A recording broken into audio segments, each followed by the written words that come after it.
Hello and welcome to another episode of Melbourne 22. On tonight's show, you'll be treated to another homegrown invention. We catch up with some buskers and Melbourne 22 runs away with the circus. I'm so excited I could first. I already have, Kate.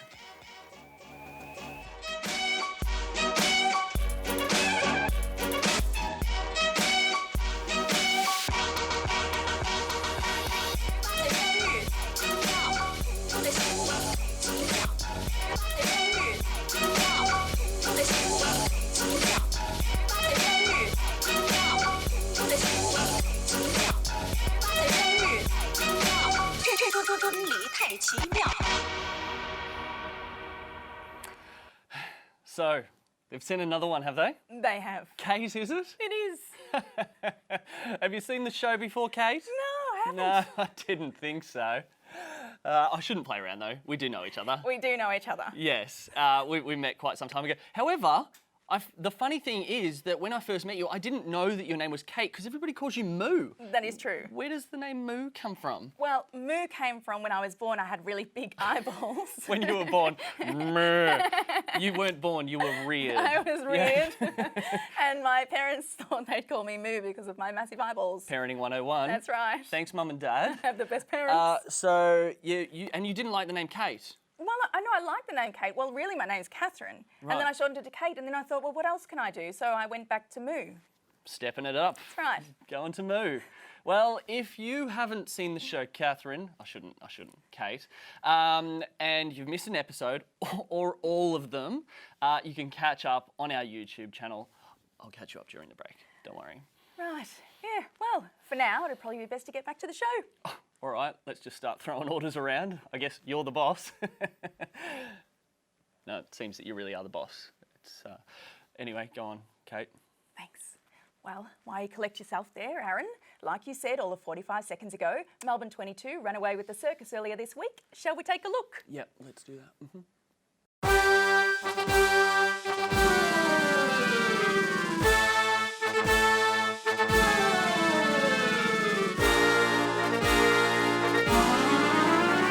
Okay, my name's Matt, And I'm Jessie, and we are the Promethean Jesters.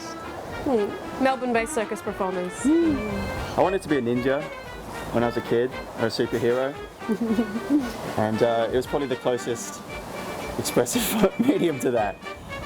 I've always just liked climbing things and being a bit of a clown or a monkey, so just came naturally, I guess. We specialise with fire dancing, using different props, hoops, staves, juggling, manipulation, and we do acrobalance and adagio.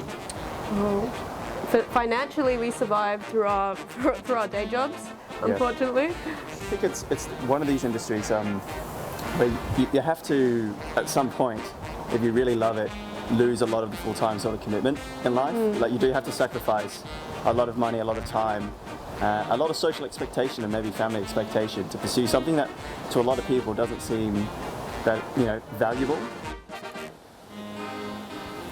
The community is amazing. I think without the community, it wouldn't be anywhere near as enjoyable. Regular get-togethers where everyone just plays and teaches and shares moves, and yeah, it's a really, really good experience.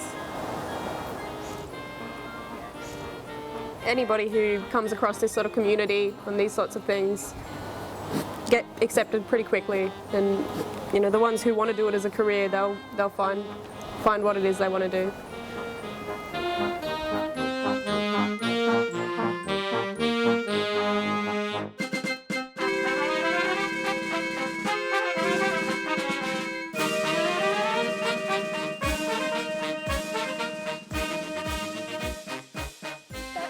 Absolutely amazing. Can you believe the work that goes into that? Yeah, how's the commitment? That's just insane. And the fire twirling, everything like that. Gosh. It's breathtaking. It always makes me wonder how they get into that in the first place.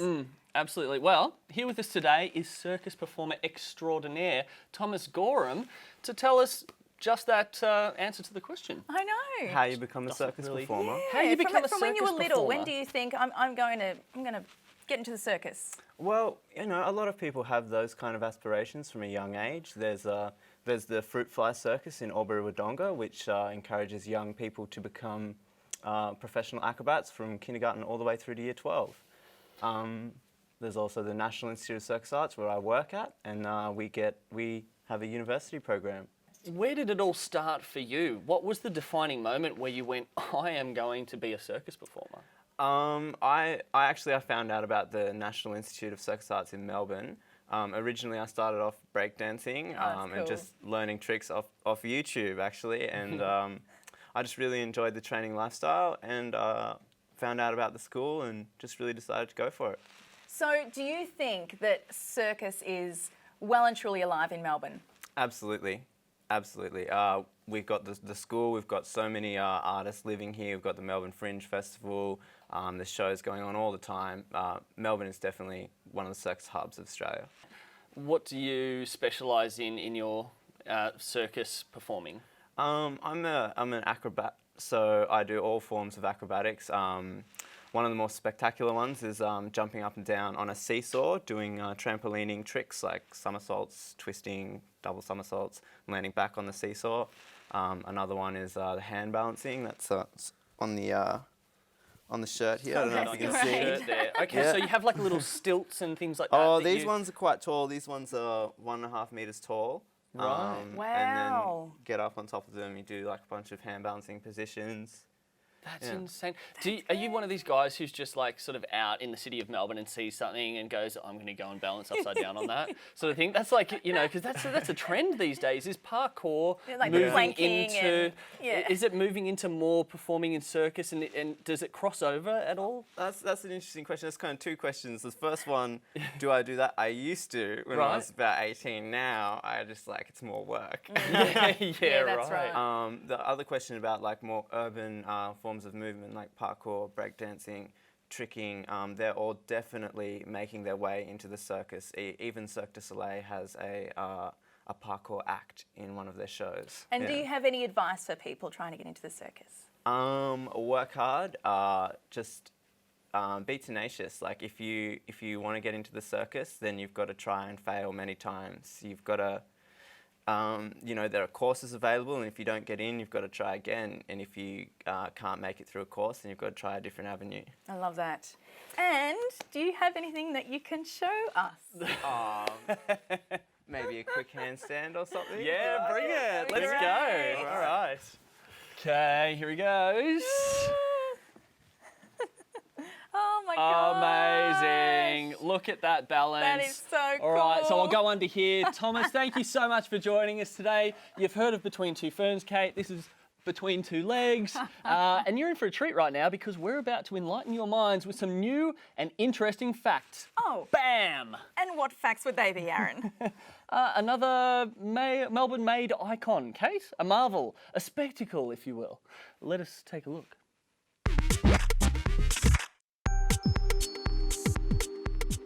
Melbourne gave life to the world's first feature-length film. Charles Tate was an Australian concert, film and theatrical entrepreneur, an interest that led him and his two brothers to begin work on the story of the Kelly Gang. The film depicts the life of well-known Australian outlaw Ned Kelly.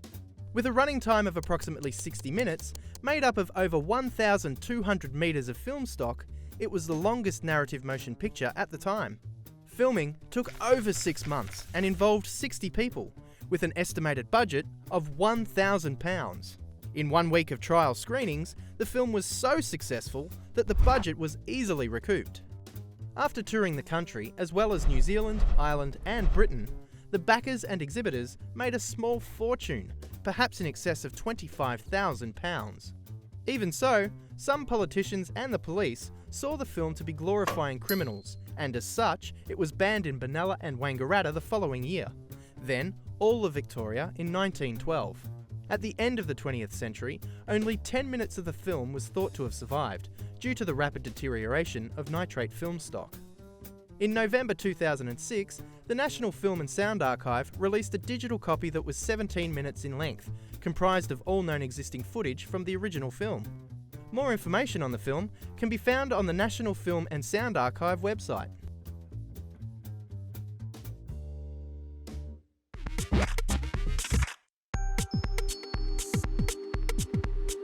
Next on Melbourne 22.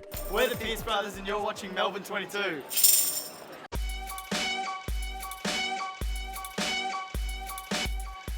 Welcome back to Melbourne 22. Now, how about that amazing Made in Melbourne package there? I know. I can't believe that Melbourne had the first feature made kind of ever. You're into film. I am into film. What's happening with your film career at the moment? Oh, well, at the moment, and I'm not sure if I can say this yet, but the Made in Melbourne... But she will. I will, that's right. The Made in Melbourne Film Festival has just said that this film that I did last year is kind of their big feature film for their festival. So Amazing. Called Bound by Blue. It's going to be amazing. You can stay tuned with everything that Kate's doing as well on her Twitter. Have you got your Twitter handle? What's that? Yes, it's Kate Camisso. Kate's with a C and Camisso is with double M and double S. Yes, and she's also on Instagram. Yay. I'm on Twitter. It's at Aaron Mac, AARONMACC. And I'm on Instagram, McCarthy Aaron. So website, you can all find it out there. Just give it a Google. Put in there somewhere. And you'll find it all there. So that's where we're at with social media, at least. Well, so, Mr. Host Extraordinaire, what do we have in store now? Well, if you must know, each week we put a question to the public. Only the best responses make the cut. Ah, I see. The good old Vox Pops. Or Vox Populi, as they're formerly known by. French, are they? I just know the word. Show off. Well, this week we asked, what's your favourite song? There's so many of them, I really I wouldn't be game to pick one, because I'll insult someone. Closing Time by Sonic. Black Dog by Led Zeppelin. Fire by Sleeping with Sirens. Oh wow, I have way too many to choose. Wake Me Up When September Ends by Green Day. All-time favourite would probably be Love Will Tear Us Apart by Joy Division.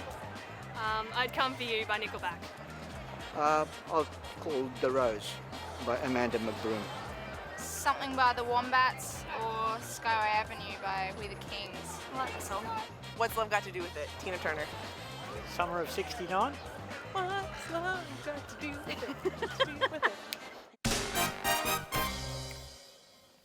I love that. Now, I am sceptical to ask this, Aaron, but what is your favourite jam? Oh, well, that guy totally stole mine right at the start. He Closing did. Time, Semisonic. I love Closing Time. And I'm not just saying that You're because just I stealing couldn't it off think of... somebody else. He stole it off me! Do you know what my favourite jam song is? When I'm really trying to be revved up for something. It's Bar Bar Black Sheep. It's not Bar Bar Black She was Sheep. just singing it in the breakout. It is not. No. It is Call Me by Blondie. Call You know Me. when you're just like... Oh, yeah.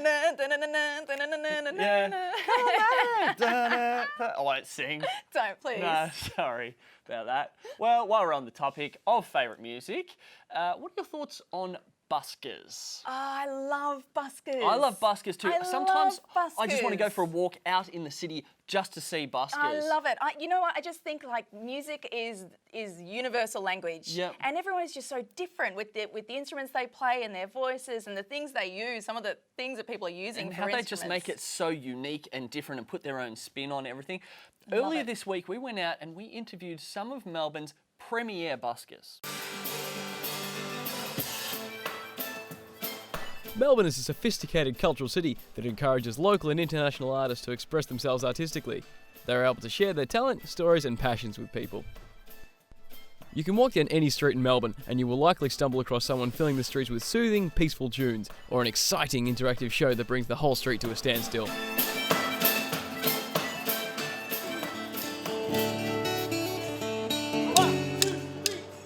Guys, get out on the streets and start getting your stuff out, your CDs, your name out there. You'll get people coming to shows all over the place. So we just went to City Hall, just got a busking permit. You need to have that for 6 months to get onto Burke Street. Yeah, there's a lot of people, so you got to be lucky that you get a good spot. It wasn't really hard for us to get in, I don't know. They just said, yeah, that's fine. You always get a spot. Refine your act. Just keep on working on your act, make it more and more interesting. You got to make it entertaining. It's got to be visually exciting, and you know, you got to get people's attention. So you got to do the audition, and then once you've done the audition, you can go every Wednesday. I have to go to a meeting and get the spot allocated. It's very interesting, those meetings. All the buskers from Melbourne in the one room, vying for the top spot. The tipping has never really been our main priority. We've never really gone for the money in the case at all. It's always been CD sales. Because that's why we do this, to get our name out there, to get more CDs. It really depends. You have a good day, you have a bad day. I don't know, you can earn $10, you can earn, I don't know, 200. Busking is my full-time job. Yeah, one of the big challenges is keeping yourself motivated.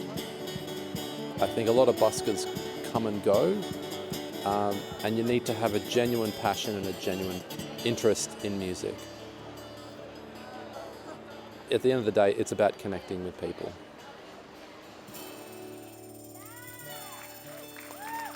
Thank you very much. Oh, wasn't that so interesting? It was, and it just shows you how much amazing talent is out there in our town at the moment. I mean, the culture with busking in Melbourne is insane. Here to talk to us a little bit further about it is our good friend Joe Oppenheimer. Joe, how you going? Welcome. I'm going well. Thanks for having me on the show. Thank you for coming. That's all cool. How long have you been involved with busking yourself? Well, longer than I've been in Melbourne, which is about 2 years. So I think I started doing it really when I was traveling with my brother around America, Europe. As a great way to meet people. We'd rock up in towns, set up the guitar. I remember we set up in our first day in Germany and made €100, which made the hot springs just last for weeks. It was awesome. It was brilliant. And can you tell me, because I imagine there is just so much public around you, what's the funniest or most embarrassing or weirdest kind of experience you've had out there? Oh, there's been some strange ones. Strange things happen, especially setting up in the CBD. Yeah, right. I remember setting up one time next to the Hungry Jacks and having a sort of, I think she was homeless. It's hard to tell if she was just a bit rough around the edges. But lady take the microphone and basically give us her full rendition. I didn't know all the lyrics of Lover, lover, lover, you don't treat Sonia me no good no Dana, more. right. I didn't know how heartfelt the verses were to that song until she delivered them. Wow. And then in diva style decided to plow on through all our greatest hits, Hallelujah and everything else. Did she make you some good money? Oh, look, she made us some good crowds, but Yeah. no, she didn't make us good money. But People were too captivated. we gave her 10 in the end and said, thank you. Oh, that's so funny. We need to take control of our stage back now. Thank you, and move along. That's right. Yeah. That's great. I love how excited people get though with buskers. It's just got this, the culture, and colours. It's an adventure, though, isn't it? really Really, is. because when you take to the streets like that, anything can happen. Absolutely. It's not like working a 9-to-5 job, going into the office, doing your routine. Yeah. It's like you're going out on an adventure each time you Yeah. do that, and that's what's really cool, because the people you meet along the way, you can walk up to a busker and have a listen and even have a chat in between songs and things like that. You can't just do that with some random person on the street. I mean, Yeah. people can, but they think you're a weirdo. Yeah. You know. Absolutely. One of my absolute passions is to try and create really relaxed environments on the street. I think it is very tense a lot of the time. Yeah. And it's with that in mind that I approached the Melbourne busking coordinator, Elizabeth Russell, about starting street gigs, busking gigs. Okay. And so currently we're doing that. We're using the idea is that a Melbourne busker can have 2 hours in a spot with their license, and then they've got to move on. But I thought if you set up a nice stage with good speakers, then you might want to actually have that 2 hours take place, and then just get the performer off, get someone else on, Yeah, keep the right. system That's there. so And great. keep the Like a crowds big there as show. well. That's So a brilliant We've been doing idea. that down by South Bank, and there's the grass. Oh, I Everyone love else is on the that. street, sort of facing people while they walk past, but we've just aimed at the grass, Oh, which I love works. it. Everyone chilling out on the Yeah. grass is a lovely That's thing to so have. cool. What a great idea. And what's your advice for someone wanting to take their act to the streets? Ooh, take a friend. Yeah. Security. Yeah. Yes. Oh, well, getting stuff there, looking after it so you can go and buy a Coke. Yes. It really helps to have something to keep the morale up. And I think part of that is if you don't have a friend, then just don't bother if someone's giving you crap. Don't bother if it's really lonely. Just Yeah. try and do what you love, even if that means just rolling through your greatest hits. I guess it teaches you great people skills as well, doesn't it? It can You do. probably learn a lot by being a busker. Joe, thank you so much for coming in. We really you. appreciate you coming along. No problem. All right. What's coming up after the break, Moo? What is coming up after the break, Aaron? Let's find out. After the break, we spend 60 seconds with a personal trainer, and later, 7 Year Itch performs their latest single.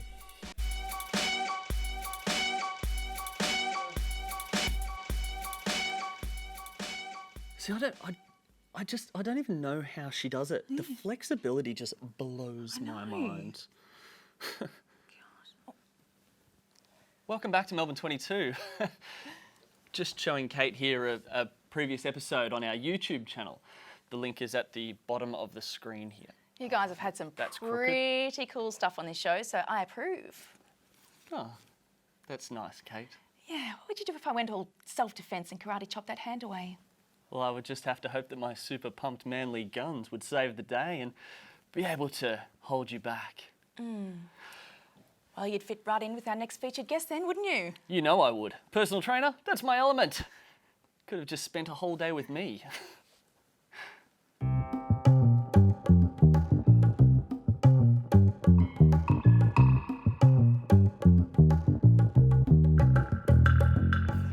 I actually moved here to join the police force, but kind of decided that, you know, it's not really helping people in the way that I want to help people. So I joined Australian Institute of Fitness, and I've been PTing now for about 6 months. I'm actually a mobile personal trainer, so I go to people's houses or their local park or beach, then run through a 45-minute session with them. The type of training that I do with most of my clients, boxing. That's one of my favourites, so I try and implement that on everyone. I like to do a lot of raw exercises. I don't like to give people the boring, let's go into a gym and, you know, do some machine weights. I prefer to give them man-made exercising equipment, and because it really makes them balance out their body, which makes their body work harder. I'd definitely choose her over you as a personal trainer any day. She looks like she actually, you know, works the entire body, not just focusing on those guns, as you call it. Say what you want, but these bad boys get me around. You'd be surprised. Right. Well, moving on. It's coming to that time in the show where the hosts say goodbye, band plays, and everyone goes home, right? Way too eager to get away, young Padawan. But yes, you're right, it is that time. You forgot one thing though. And that was? To plug our social media, of course. Facebook, Instagram, Twitter, YouTube, website, you name it. Melbourne 22 has got it, sister. And to take us out tonight, we have 7 Year Itch with their hit, Vince. Tune in next week, as I hear we've got some very cool and hip things in store. She'll probably still be here, apparently. I'm Aaron McCarthy. And I'm Kate. Home time. At least be gracious and say goodnight.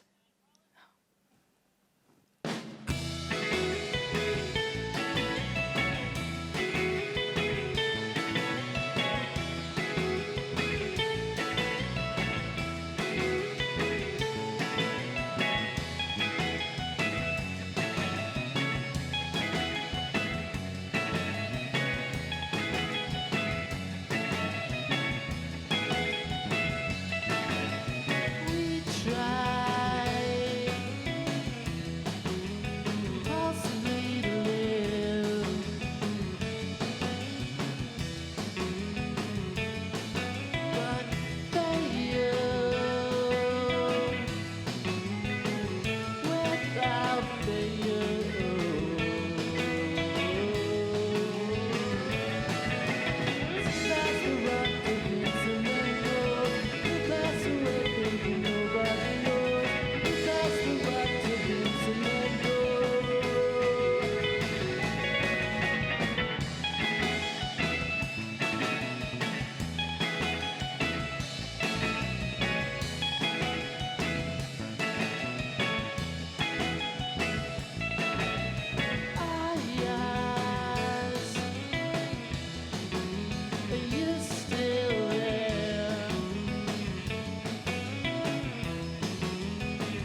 Bye.